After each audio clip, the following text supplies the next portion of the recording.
Итак, мы добрались до усадьбы Бережок, которая принадлежала дворянам Храповицким. Мы находимся на берегу озера Письво. Это территория Удомельского городского округа. И такая труднодоступная летом усадьба оказалась нами покорена сейчас, в декабре 2021 года. Вместе с исследователем из Ярославля Сергеем Крыловым мы добрались сюда, и он немного сейчас расскажет о храповицких, о владельцах этой усадьбы. Сказать?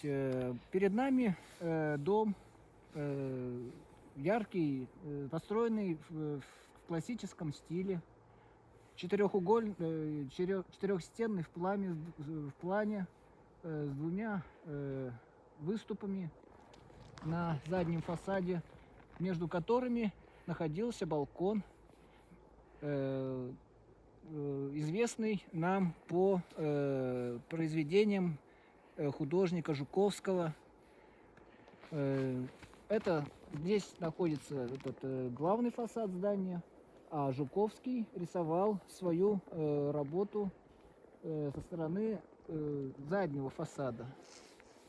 Вот. Как мы можем видеть, здание имеет 6 осей. Это двухэтажное здание, имеет 6 осей окон первого этажа и второго этажа. И с видом на озеро Пёсьво. Сохранил здесь, помимо самих стен, по предварительным исследованиям, которые были произведены, это здание перестраивалось неоднократно. Например, скажем, то, что левый фасад, он был построен явно в позднее время, а то, что правый фасад, явно, что был построен на месте более старинной постройки, признаки которой мы сейчас с вами увидим.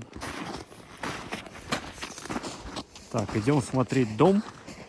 Заодно покажем крупным планом некоторые элементы архитектуры этого строения. Это фасад со стороны озера Песьва, или Письво, точнее, как его называют местные жители. И вот идем осматривать постройку. Вот с этого ракурса мы можем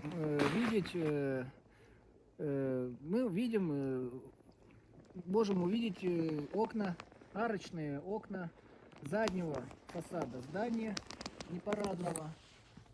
Как мы видим, здесь одно большое среднее арочное окно. Было еще рядом с ним два маленьких. Одно еще пока сохранилось, а второе уже разрушилось. Возможно, центральное окно когда-то было дверью из усадебного дома на балкон, который рисовал художник Жуковский.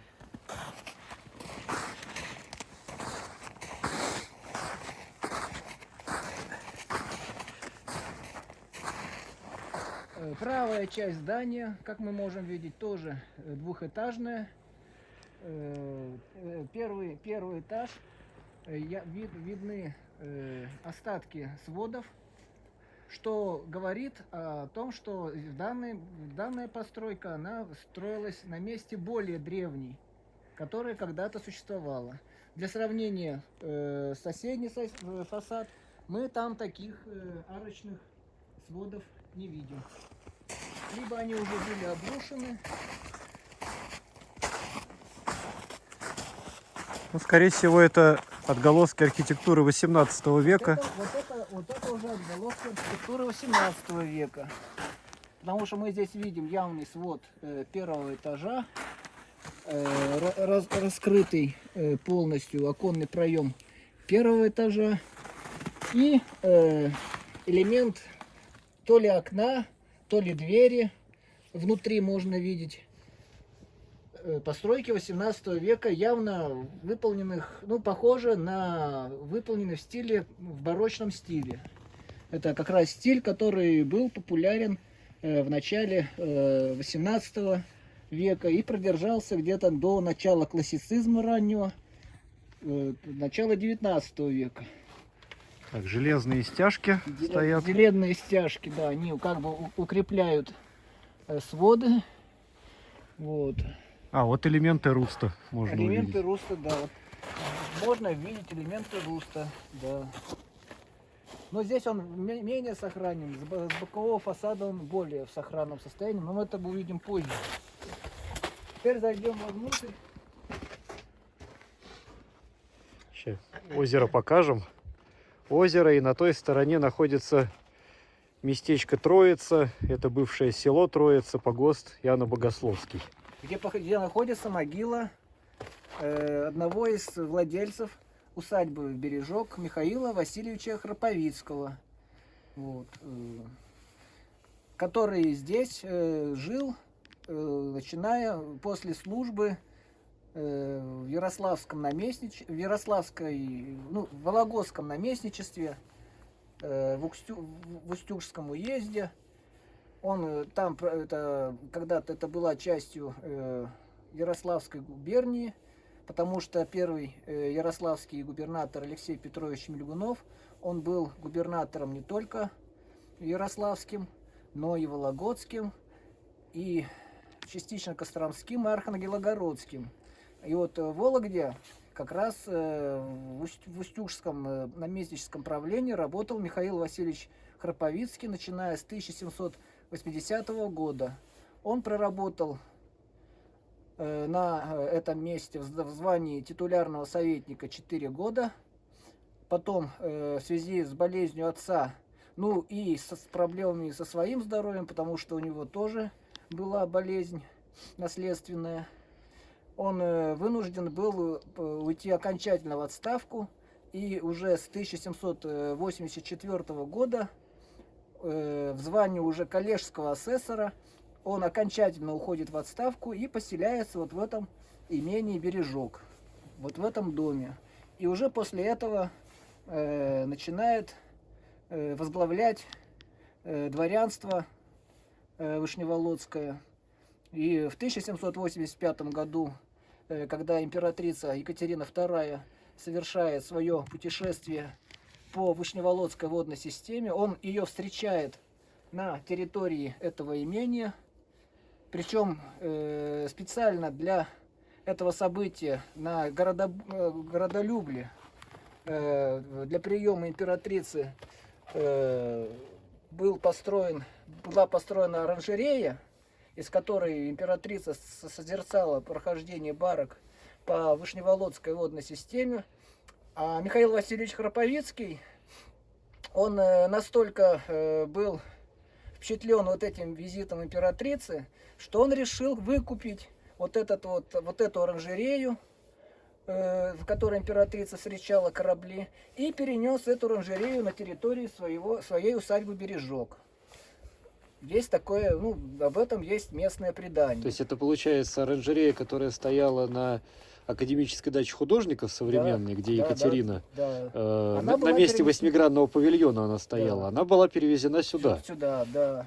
Очень интересный факт. И здесь Михаил Васильевич Храповицкий, у него здесь был очень большой сад, были у него здесь парк очень хороший, там были бюсты, в том числе императрицы.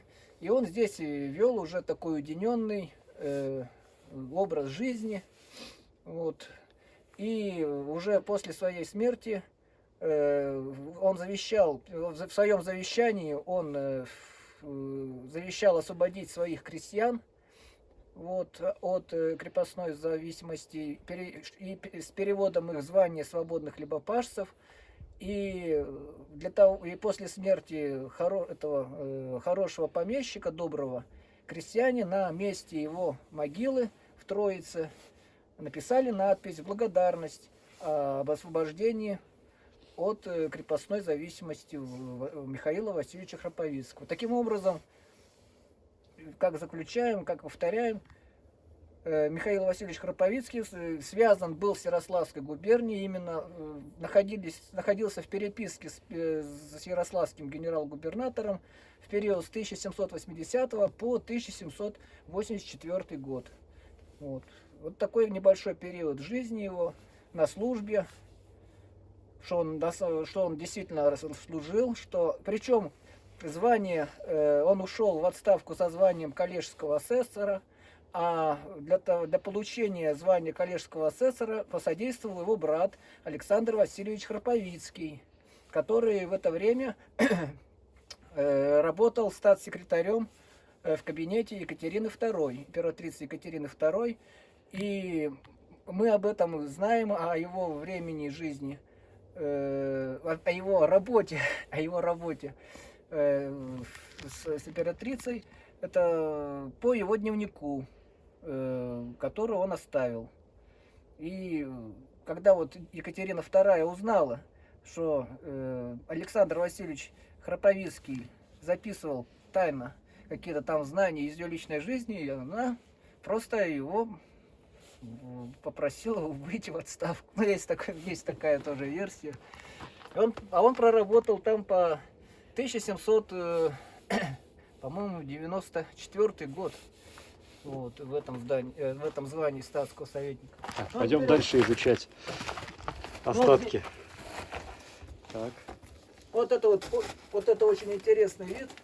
Тоже советую. Вот то, что сегодня меня как раз привлекло, это вот эти два окна.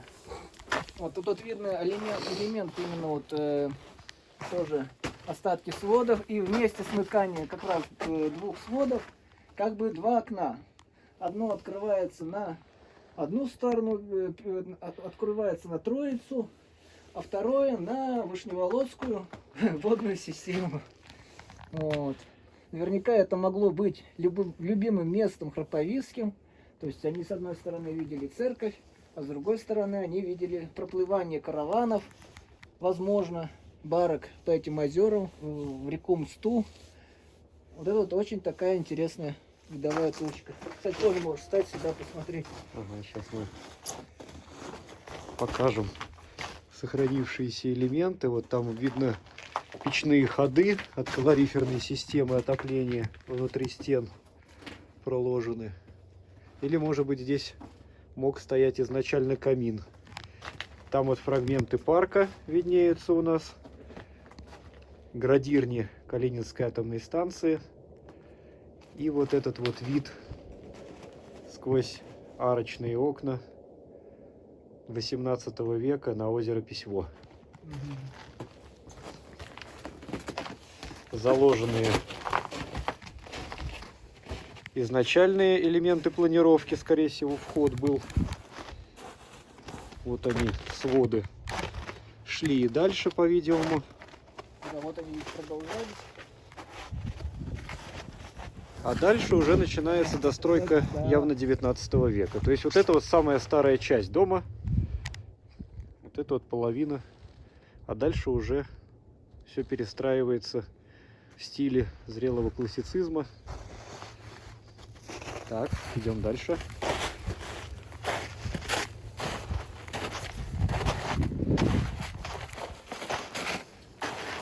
Толстенные железные стяжки проложены внутри стен. Благодаря этим стяжкам дом, который пережил пожар в 20 веке, вдобавок ко всему стоял без крыши практически полвека, он еще держится. Вот как раз следы выгоревших видно дверных косяков, оконных рам. Еще некоторые деревянные фрагменты тоже сохранились.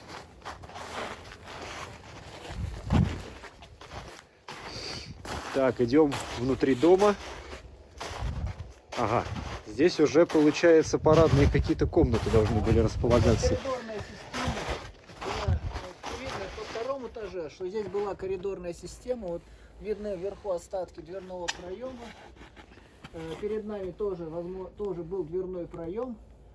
И здесь вот как раз как бы проходил, была круговая галерея комнат второго этажа. То есть они анфиладой располагались, Анфилады, да, все были соединены проходами между собой. А вот это вот, по-видимому, парадный Вход, да. парадный вход, и, скорее всего, может быть, какой-то большой зал располагался Да. здесь. Опять-таки вот потревоженные пожаром окна, выходившие на балкон, дверь балконная с аркой. Арка еще стоит, еще жива. Ну-ка снаружи покажем главный вход. Вот здесь находился балкон. Ага, вот видно следы, да, где... следы. Вот здесь даже остались остатки какой-то внутреннего оформления комнат, штукатурка. Сырая, видимо, была здесь положена. Там даже вон следы покрашенные. А здесь вот был балкон, известный нам по картинам. Вот это вот как раз идет Выемка, да, где куда пол. крепился пол балкона. Вот здесь он заканчивался. В этом месте он заканчивался.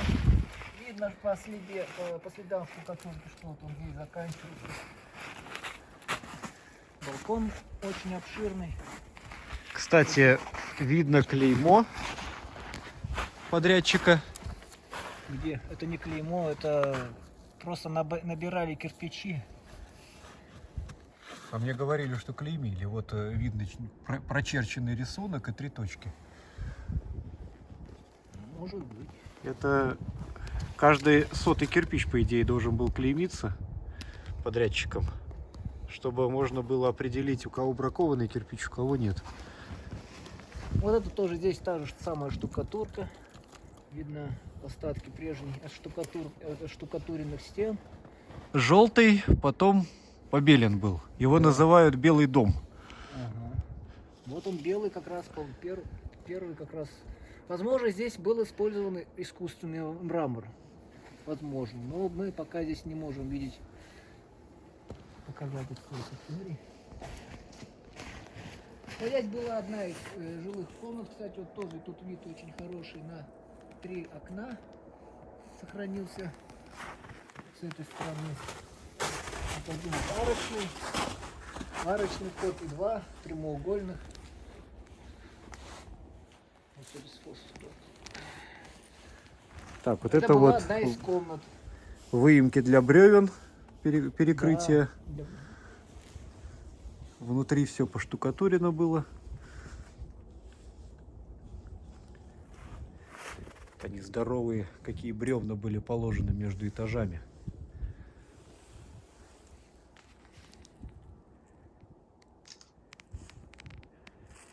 Так, и надо... Ага.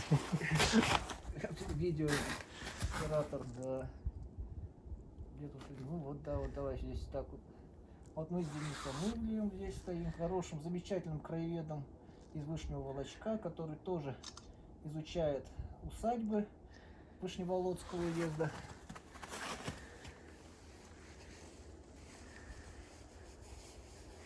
Так, выходим тогда снаружи, покажем отделку фасадов. Вот там не спустимся, мне?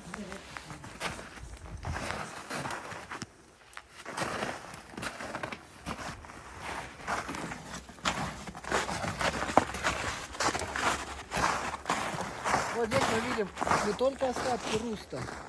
Вот в единственном месте вот этого дома обнаружены остатки руста и замковых камней над окнами. Вот они выступы. Это типичный классический элемент архитектуры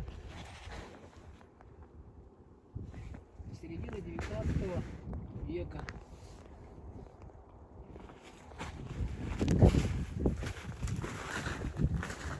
Так, фрагменты парка, липы, какие развесистые. Вот как видит замков, как выглядит замковый камень. Без штукатурки. Тут очень интересно, как он сложен. Как замковый элемент.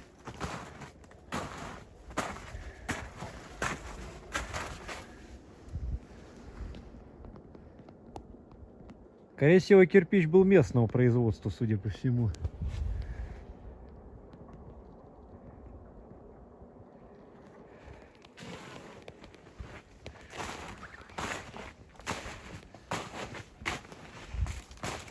Ну, там, кстати, еще много.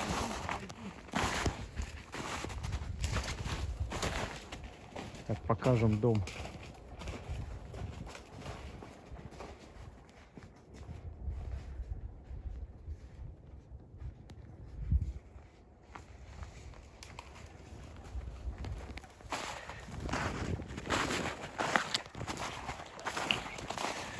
Лазаем вместе с вами по кустам, смотрим остатки былого великолепия. Усадьба Храповицких.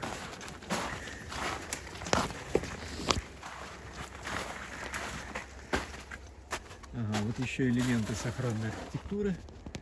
Ну, вот здесь, кстати, видно оформление арочного окна центрального, такие небольшие колонки боковые с навершием, похожим на пилястры вверху. Вот этот арочный как раз проем и две пилястрочки. Ага, да, Такого да. вот тоже сохранились пока.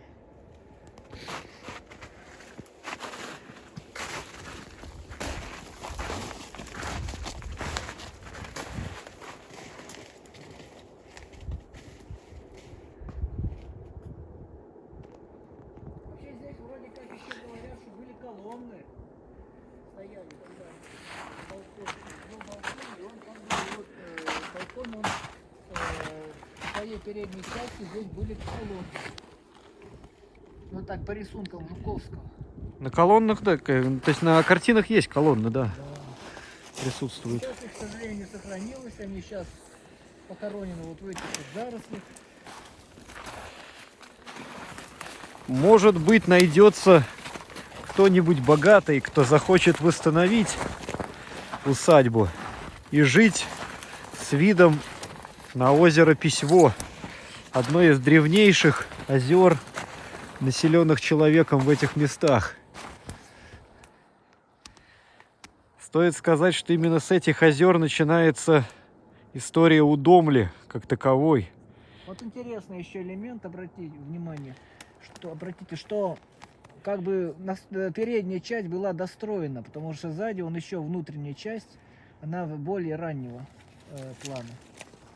Видно, то есть передняя стенка она достроена, как бы, а задняя она уже была родной. Возможно, тоже остатки строения 18 века. Возможно, дом расширялся. Вот. И поэтому вот тут мы это наблюдаем, элемент вот этой вот достройки фасада. Так, ближе там не подойти, там яма. Но опять-таки, да, такое же трехчастное окно. То есть вот они два одинаковых, получается, фланкирующих таких выступа, которые фланкировали с двух сторон балкон. И центральная часть с арочными окнами второго этажа. И вид открывался дальше в сторону двух прудов. Парка и деревни Бережок. Да, вот там вот подальше деревня Бережок стоит, между двумя прудами плотина. И с той стороны находится сад со старинными деревьями, по-видимому, еще принадлежавшими местным помещикам. Ну да. Теперь возвращаться. Так, ну вот мы с вами практически обошли весь дом в Бережке. Такой вот зимний выход у нас получился в усадьбу Храповицких.